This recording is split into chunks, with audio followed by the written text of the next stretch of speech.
শ্রীমঙ্গল ঐতিহ্যবাহী শ্রীমঙ্গল সরকারি কলেজ অডিটোরিয়ামে যে আত্মহত্যা প্রতিরোধ দিবস উপলক্ষে আজকে যে সাংস্কৃতিক অনুষ্ঠান এবং আলোচনা সভা, সেই আলোচনা সভা এবং সাংস্কৃতিক অনুষ্ঠান যিনি উদ্বোধন করেছেন আমাদের উপজেলা নির্বাহী অফিসার জনাব ইসলামউদ্দিন সাহেব, অত্যন্ত চমৎকার একজন মানুষ এবং আমাদের এই কলেজের অধ্যক্ষ যিনি প্রধান অতিথি ছিলেন জনাব প্রফেসর রফিউদ্দিন সাহেব, অত্যন্ত ভালো মনের একজন মানুষ এবং এই মুহূর্তে যিনি বক্তব্য দিয়েছেন আমার ভাই বন্ধু শিক্ষক যাই বলেন আমার সাইফুল ভাই এই অধ্যায়ের সাথে আছেন।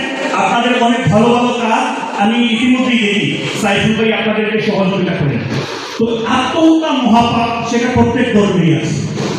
আমি প্রত্যেক ধর্মে যে সকল ভাই বন্ধু যারা আছে ব্যর্থতার ঘাম নিয়ে আত্মহত্যার পথ বেছে নিই, আমি আপনাদেরকে অনুরোধ জানাবো যারা এই মন মানসিকতা তৈরি করেন তাদেরকে, যাকে যিনি ওনাকে সৃষ্টি করেছেন স্রষ্টার কাছে রাতের অন্ধকারে যদি কথা বলার চেষ্টা করেন, আমার মনে হয় আত্মহত্যা প্রতিরোধ করতে অত্যন্ত মুখ্য ভূমিকা পালন করবে। তার সাথে সাথে শিক্ষা প্রতিষ্ঠান মুখ্য ভূমিকা পালন করবে, পরিবার মুখ্য ভূমিকা পালন করবে এবং সবচেয়ে বড় ভূমিকা অংশগ্রহণ করবে তাদের ফ্রেন্ড সার্কেল, বন্ধু বান্ধব। আসুন আমরা আলোচনা করি যারা ব্যর্থ এবং পারিবারিকভাবে সামাজিকভাবে ব্যর্থ জ্ঞান নিয়ে আছে তাদের সাথে আমরা আলোচনা করি।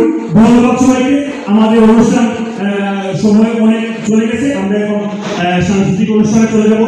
আমাকে সুযোগ করে দেওয়ার জন্য অধ্যায়কে ধন্যবাদ। অধ্যায়ের সকল ভালো ভালো কাজে আমি থাকবো। ধন্যবাদ। আসসালামু আলাইকুম।